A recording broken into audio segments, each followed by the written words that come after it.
Hello everyone, hope you all are fine and safe at your places. आज हम partnership accounts में हमारा नया चैप्टर स्टार्ट करने वाले हैं, that is retirement of a partner. और आज हम डिस्कस करने वाले हैं इस चैप्टर से रिलेटेड कुछ बेसिक टॉपिक्स। तो चलिए स्टार्ट करते हैं आज का लेक्चर। लास्ट वीडियोस में हमने डिस्कस किया था एडमिशन ऑफ अ पार्टनर, जिसमें क्या होता था कि नया पर्सन जो है एज अ पार्टनर एडमिट हो जाता था फर्म में। फॉर एग्जाम्पल, सपोज 3 पार्टनर्स हैं, partner A, partner B and partner C. और अब एक नया पार्टनर एंटर होना चाहता है, पार्टनर डी फर्म का हिस्सा बनना चाहता है, उसे हम क्या बोलते थे? Admission of a partner. अब जिस तरीके से एक नया पार्टनर फर्म में एंटर हो सकता है, उसी तरीके से पुराना पार्टनर जो है वो फर्म को छोड़कर भी तो जा सकता है। ठीक है। अब सपोज 3 पार्टनर्स हैं, partner A, partner B, partner सी। अब सी कहता है कि मुझे फर्म को छोड़कर जाना है, अब मैं और काम नहीं कर सकता और मुझे इस फर्म का हिस्सा नहीं रहना, मैं इस फर्म को छोड़कर जा रहा हूँ। तो अब इसको हम क्या बोलेंगे?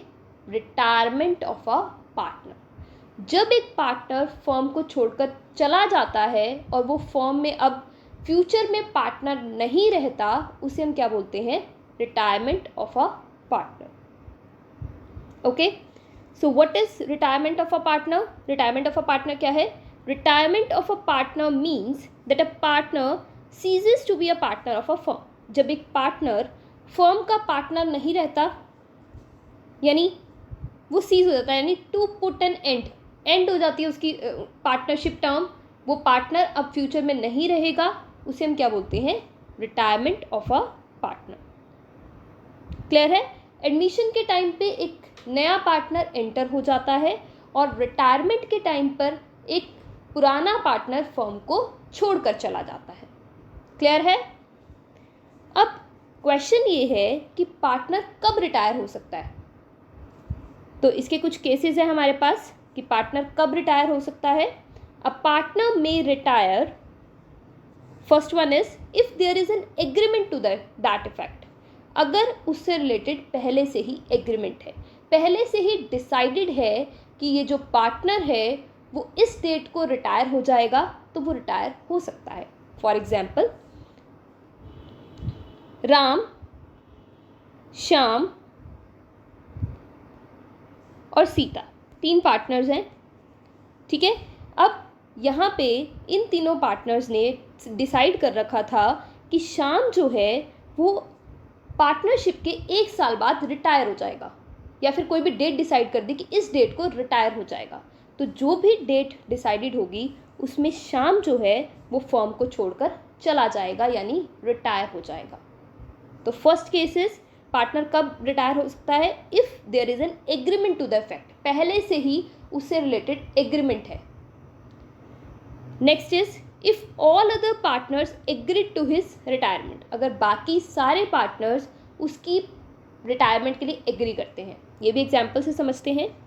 सपोज 3 पार्टनर्स हैं, ए, बी एंड सी। अब यहाँ पर बी रिटायर होना चाहता है, बी कहता है मुझे अब फर्म का हिस्सा नहीं रहना, मुझे फर्म को छोड़ना है। ए और सी कहते हैं ठीक है आप छोड़ सकते हो। तो इस केस में भी बी जो है वो फर्म से रिटायर हो सकता है, वो जा सकता है। क्लियर है? Third case, if he has given his consent in writing to retire. अगर पार्टनर जो है वो राइटिंग में अपनी कंसेंट दे दे कि वो फर्म को छोड़ना चाहता है, तब भी वो रिटायर हो सकता है। बट ये किस केस में पॉसिबल है? जब पार्टनरशिप एट विल हो। पार्टनरशिप जो है वो 2 तरीके से फॉर्म हो सकती है। एक तो फिक्स्ड पार्टनरशिप जो एक पर्टिकुलर टाइम के लिए बनाई गई है, लाइक 2 साल 3 साल डिफाइंड है जिसका पीरियड, उसको हम क्या बोलेंगे? Fixed partnership. एक होती है पार्टनरशिप एट विल, जिसमें कुछ भी डिसाइडेड नहीं है कि हम फॉर्म को कब क्लोज करेंगे, मतलब विल मतलब मर्जी से। ठीक है, तो यहाँ पे कोई भी फिक्स्ड पीरियड नहीं है, तो उसे हम क्या बोलते हैं? Partnership at will. तो अगर पार्टनरशिप एट विल है तो उस केस में जो पार्टनर है वो क्या कर सकता है, एक रिटर्न कंसेंट देकर फॉर्म से रिटायर हो सकता है। वो रिटर्न में दे दे कि मैं रिटायर होना चाहता हूँ और वो रिटायर हो सकता है। बट ये पॉसिबल किस में है, पार्टनरशिप एट विल में। तो 3 केसेस में बेसिकली पार्टनर जो है वो फॉर्म से रिटायर हो सकता है। फर्स्ट वन इज जब पहले से ही डिसाइडेड है कि वो इस डेट को रिटायर होगा तो वो उस डेट को रिटायर हो जाएगा। नेक्स्ट इज अगर सारे पार्टनर्स बाकी मान जाते हैं उसके रिटायरमेंट को। और थर्ड है जब अगर पार्टनरशिप एट विल है तो वो रिटर्न कंसेंट देकर, राइटिंग में देकर फॉर्म से रिटायर हो सकता है। क्लियर है? तो इस केस में पार्टनर जो है वो फॉर्म से रिटायर हो सकता है। क्लियर है?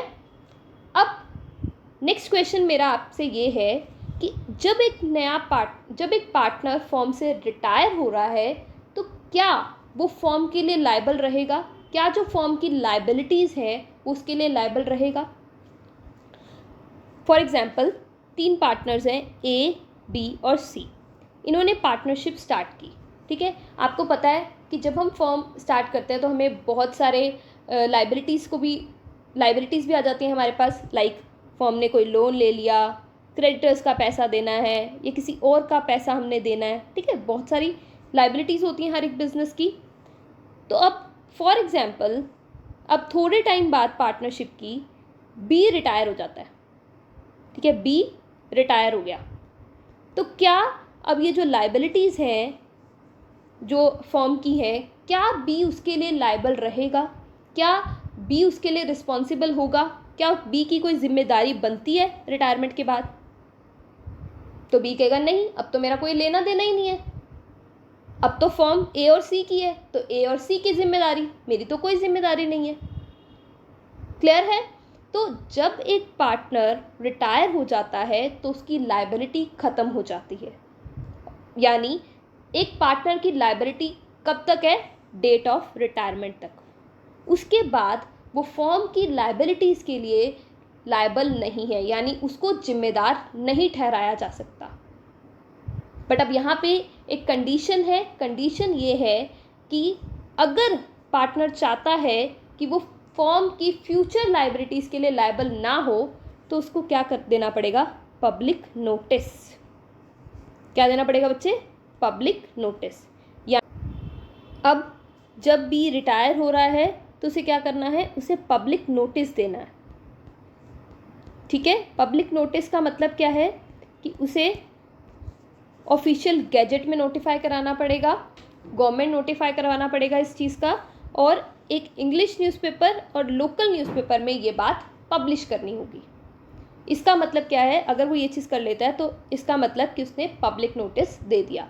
और पब्लिक नोटिस देने के बाद वो किसी भी लायबिलिटी के लिए लायबल नहीं है, यानी उसकी जो लायबिलिटी है वो कब तक की होगी? डेट ऑफ रिटायरमेंट तक की। एक बार एग्जाम्पल से समझ लेते हैं। फॉर एग्जाम्पल 3 पार्टनर्स हैं ए, बी और सी। इन्होंने पार्टनरशिप स्टार्ट की 1 जनवरी 2020 को। ठीक है, इनका लोन है 50 लाख का, क्रेडिटर्स को देना है 20,000। ठीक है, इनकी बहुत सारी लायबिलिटीज़ हैं। अब क्या होता है? 1 जनवरी 2021 को बी रिटायर हो जाता है। B retires. तो अब देखो, जब ये तीनों थे, अब ये तीनों जो है वो लायबिलिटी है उनकी, मतलब वो लायबल हैं, वो रिस्पॉन्सिबल हैं, उनकी जिम्मेदारी है फर्म की लायबिलिटीज़ की। ठीक है, तो अब बी रिटायर हो रहा है तो बी की लायबिलिटी कहाँ तक की है? रिटायरमेंट तक की। अब आगे 1 जुलाई 2021 के बाद बी की कोई लायबिलिटी नहीं है। बट केस क्या है? अगर बी ने पब्लिक नोटिस दिया है तो। ठीक है, तो अगर बी पब्लिक नोटिस दे देता है तो उसकी कोई भी लायबिलिटी उस डेट ऑफ रिटायरमेंट के बाद नहीं है। क्लियर है? तो यहाँ पे इम्पॉर्टेंट क्या है? Public notice. तो जनरली बात करें तो liability of a retiring partner towards third party continues till the date of retirement. Liability कब तक रहती है रिटायरिंग पार्टनर की? डेट ऑफ रिटायरमेंट तक की। डेट ऑफ रिटायरमेंट के बाद उसकी कोई लायबिलिटी नहीं रहती। ठीक है, यानी उसको जिम्मेवार नहीं ठहराया जा सकता। But also he is continue to be liable even after the retirement, but वो रिटायरमेंट के बाद भी लायबल हो सकता है अगर वो पब्लिक नोटिस ना दे। अगर उसने पब्लिक नोटिस नहीं दिया तब उसकी लायबिलिटी ख़त्म नहीं होगी, उसे जिम्मेवार ठहराया जा सकता है। वो ये नहीं कह सकता कि मैं तो रिटायर हो गया था, मेरा तो कोई लेना देना ही नहीं है, जब तक उसने पब्लिक नोटिस नहीं दिया। अगर पब्लिक नोटिस दिया है तो उसकी लायबिलिटी कहाँ तक है? डेट ऑफ रिटायरमेंट तक। क्लियर है? होप आपको ये क्लियर होगा। दैट मीन्स जब एक पार्टनर रिटायर हो रहा है तो ये बहुत इंपॉर्टेंट है कि वो क्या दे? पब्लिक नोटिस दे इस चीज़ का। अब हमें एक इम्पॉर्टेंट टॉपिक समझना है, तो एग्जाम्पल से समझते हैं। अब रिटायरमेंट के टाइम क्या होता है? फॉर एग्जाम्पल 3 पार्टनर्स हैं, partner A, partner B, partner C. Partner C कहता है मैं फर्म को छोड़कर जाना चाहता हूँ, मैं अब फर्म में नहीं रहना चाहता और मैं फर्म को छोड़कर जाना चाहता हूँ, रिटायर होना चाहता हूँ। क्लियर है? मैं जा रहा हूँ। अब बताओ नए फर्म में कितने पर्सन्स रह गए? ए और बी।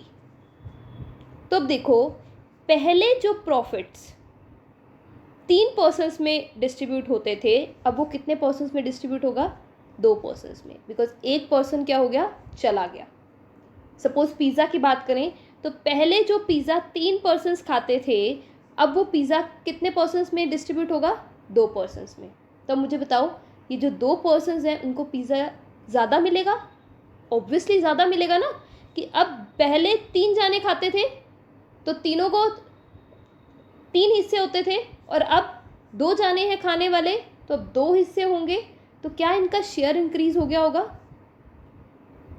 तो यानी जब एक पार्टनर रिटायर होता है तो सबसे पहली बात, जो शेयर होता है वो क्या हो जाता है? चेंज हो जाता है। और सेकेंडली जो शेयर होता है वो क्या हो जाता है? इंक्रीज हो जाता है। क्लियर है? अब फॉर एग्जाम्पल पहले सपोज 15,000 प्रॉफिट होता था, 15,000 प्रॉफिट हुआ, तीनों में डिस्ट्रीब्यूट हुआ, तीनों को सपोज कितना मिल गया? 5,000। इक्वली हमने डिस्ट्रीब्यूट कर दिया, तो इक्वली करते हैं सपोज, तो कितना कितना मिल गया उन्हें? 5,000, 5,000 और 5,000। अब हम बात करते हैं फ्यूचर में, अब सी चला गया तो अब 15,000 प्रॉफिट हुआ, तो अब डिवाइड किस में होगा?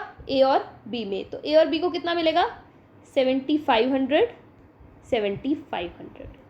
यानी जब एक पार्टनर रिटायर होता है, फर्म को छोड़कर जाता है, तो जो रिमेनिंग पार्टनर्स होते हैं वो गेन करते हैं, उनका जो शेयर है वो इंक्रीज हो जाता है। क्लियर है बच्चे? तो यानी जब रिटायरमेंट होती है तो जो शेयर है उसमें चेंज आ जाता है, और चेंज कैसा आता है? शेयर जो है वो इंक्रीज हो जाता है, बिकॉज अब एक पार्टनर चला गया तो उसका जो शेयर है वो भी किसको मिल जाएगा? रिमेनिंग पार्टनर्स को। क्लियर है बच्चे? नेक्स्ट हम बात करते हैं एग्रीमेंट की। अगर हम एग्रीमेंट की बात करें तो जब एक पार्टनर रिटायर होता है तो जो पुराना एग्रीमेंट होता है वो ख़त्म हो जाता है और एक नया एग्रीमेंट रिमेनिंग पार्टनर्स के बीच में बन जाता है। क्लियर है? अब देखो, जो पुराना एग्रीमेंट है सभी पार्टनर्स के बीच में वो ख़त्म हो जाएगा, बिकॉज अब एक पार्टनर छोड़कर जा रहा है फर्म को, और जो रिमेनिंग पार्टनर्स जो बच जाएंगे उनके बीच में एक नया एग्रीमेंट एस्टैब्लिश होगा। ठीक है? फॉर एग्जाम्पल 3 पार्टनर्स थे, ए, बी और सी, उनके बीच में एग्रीमेंट था। अब एक पार्टनर जो है वो फर्म को छोड़कर जा रहा है, सपोज बी छोड़कर जा रहा है, तो ए और सी के बीच में नया एग्रीमेंट बनेगा, और वो जो पुराना एग्रीमेंट जो ए, बी और सी के बीच का रिलेशन बताता था वो क्या हो जाएगा? ख़त्म हो जाएगा, और एक नया एग्रीमेंट बनेगा जो किसके बीच का रिलेशन बताएगा? ए और सी के। क्लियर है? तो रिटायरमेंट के टाइम पे पुराना एग्रीमेंट जो है वो ख़त्म हो जाएगा और एक नया एग्रीमेंट फॉर्म होगा, जैसा कि एडमिशन के टाइम पे होता था। क्लियर है?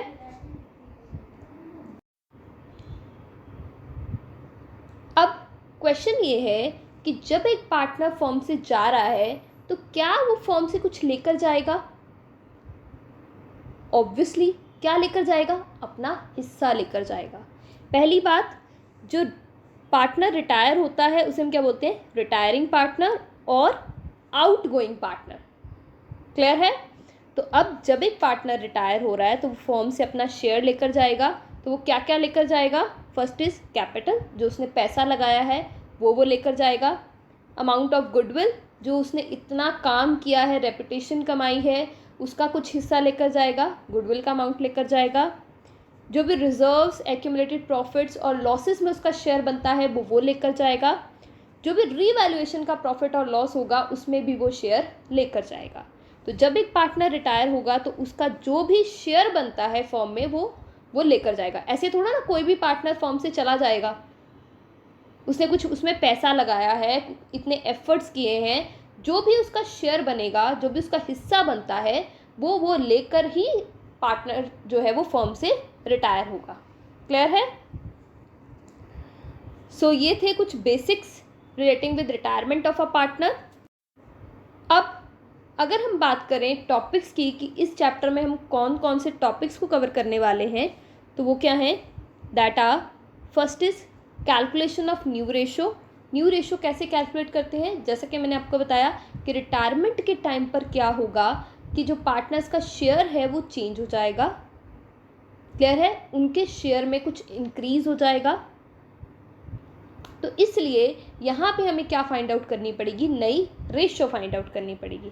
Next is gaining ratio.